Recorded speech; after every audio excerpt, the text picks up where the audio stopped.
How's it going, everybody? It's Ocean back with another Destiny 2 video, and today we are going to be going over the build that I used to do the Caiatl boss in the new Duality dungeon, the Phase 3, whatever you guys want to call it, as a arc build as a hunter, because obviously there's the Duality triumphs for the arc fire team completion.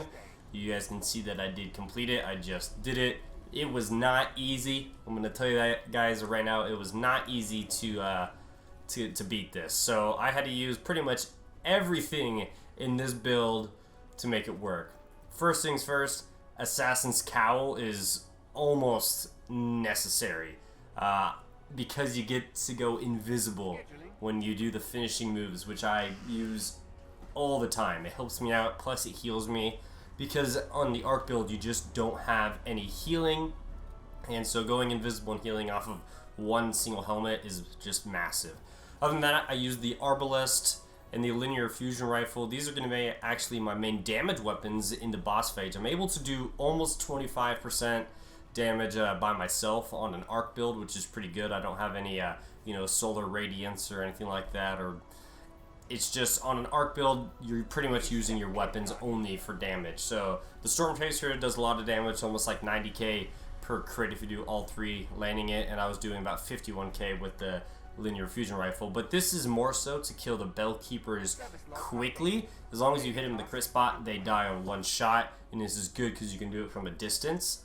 Funnel Web I use just to lower things like adds health to Scions, also the Bell Keepers, lower their health. That way I can use a finishing move on them, which is, it comes in handy. It's perfect. It's the only reason I was able to beat this. The arc build that I used, the previous two phases I was actually using Gambler's Dodge. You can use Marksman's Dodge for this because it reloads your weapon, and that actually is very useful. I completely forgot that I had this on and I wasn't using it in the boss phase. I was switching to the Arbalest because I have auto-loading holster, so it was reloading for me, so I was actually using that. I was using the full clip of this, and then I was using a few shots of this, and then I would go kill the other Bell Keepers, and by the time I came back to this, it was fully loaded. So, Arc Strider, I use the Marksman's Dodge. It's pretty much a preference for you guys. If you guys have auto-loading holster, you might want to use this one, but the melee ability that I used is the combination blow on this top tree right here. I really liked this one because I was able to punch the Scions and it wouldn't kill them, and then the next punch was a finishing move. But I like this as well because sometimes the combination blow, instead of using the finisher, it would proc the combination blow, but this still would give me invisibility because of my helmet, and it would give me the health regeneration, as you can see on here.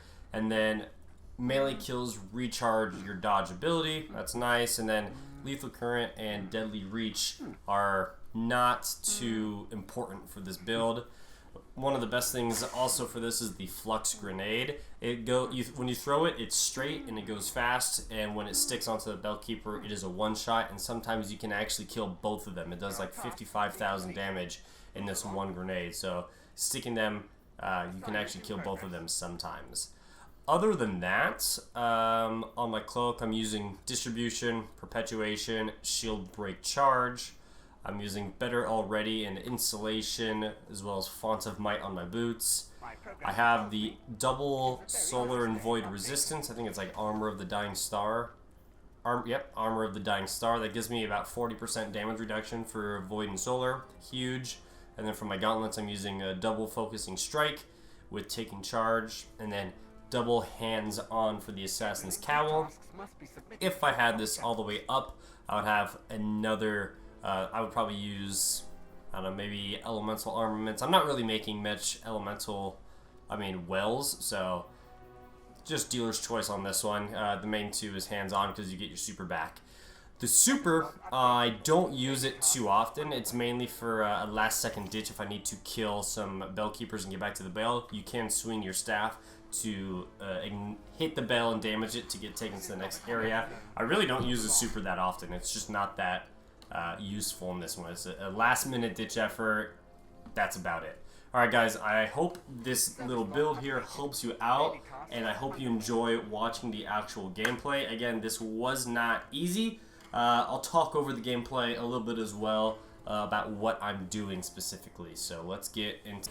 Alright, so we're not going to watch the whole entire phase 3. I don't think there's much of a point in doing that. I'm going to show you guys the last 2 phases. So this is the end of 1 damage phase. We'll do a full damage phase, and then we will do the last part of the damage phase when I kill the boss. So before we go and get into too much detail about what I'm doing here, I just want to let you guys know that I tried many different weapons. I tried a whole bunch of different setups. I tried different trees on the Arcstrider subclass.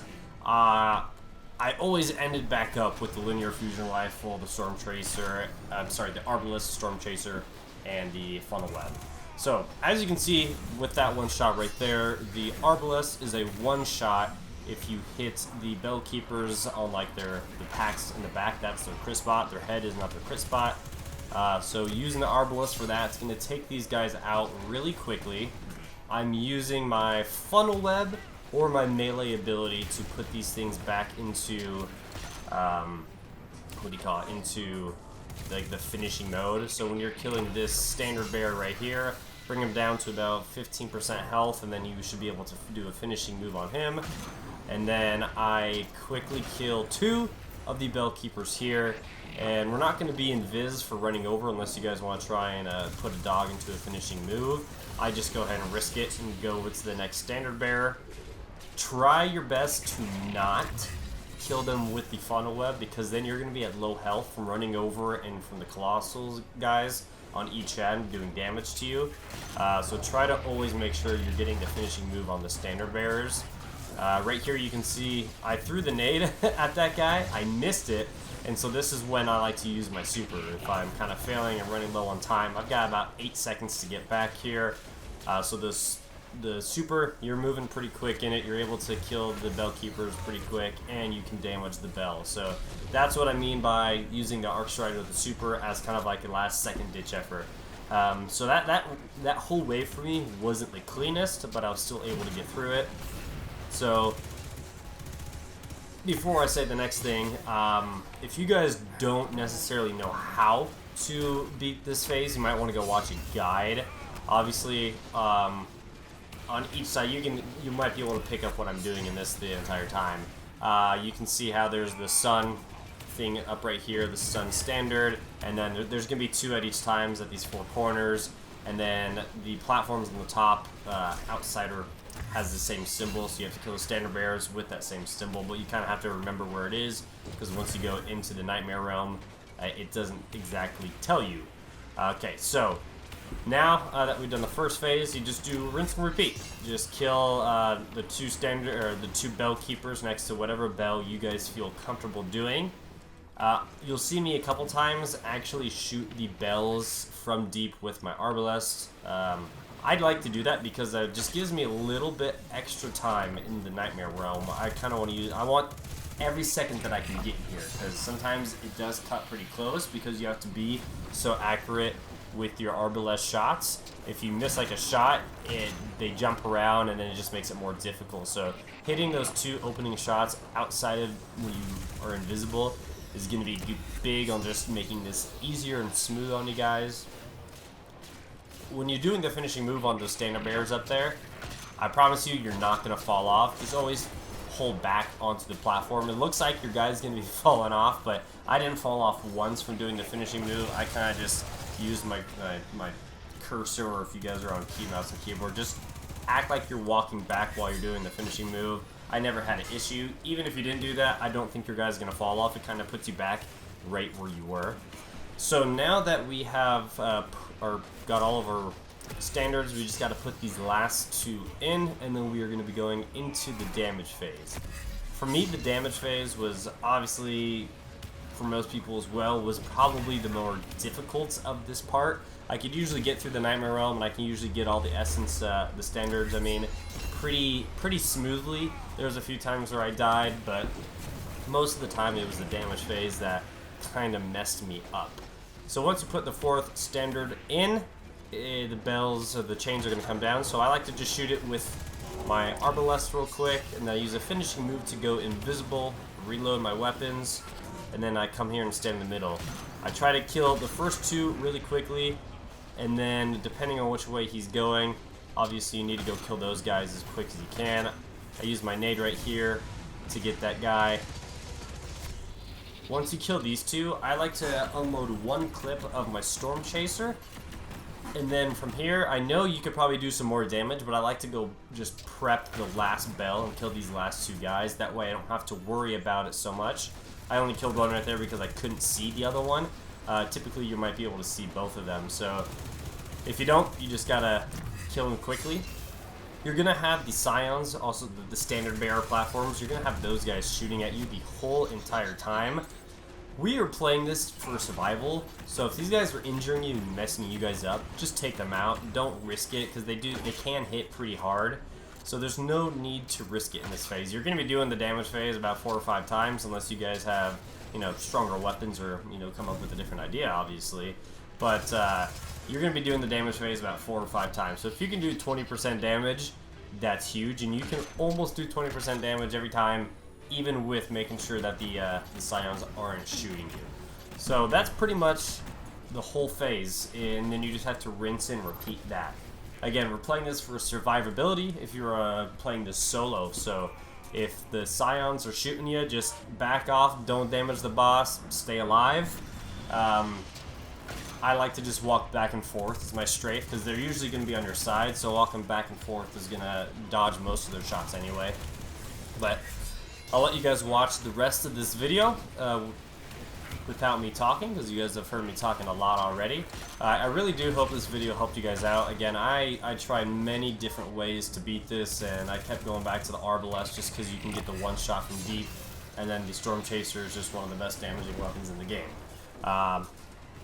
Leave some comments down below if you guys have some other ideas and strategies for everyone else that's trying to do this on a Hunter ARC build solo. Even if they're not doing solo, they might just want to have a good build for this when they're doing it with their team. So leave some comments if you guys have any suggestions. If not, I really do hope you guys enjoyed the video, and I hope this helps you guys out, and I hope you guys can beat it. With that being said, I will catch you guys later on my next video. I think we'll probably be doing the Void class next, which should be a little bit easier than the Arc class. The Arc is probably the most difficult of the 3. Anyway, have a good one, everybody. Take care. Thanks so much for watching.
Let's go, baby! Man, that was not easy. And I still can't get the heart shadow. What do you guys want from me? My goodness. So Callus's truth is laid bare. It's probably because, oh, I swear if my postmaster's full, I'm gonna be one upset cookie.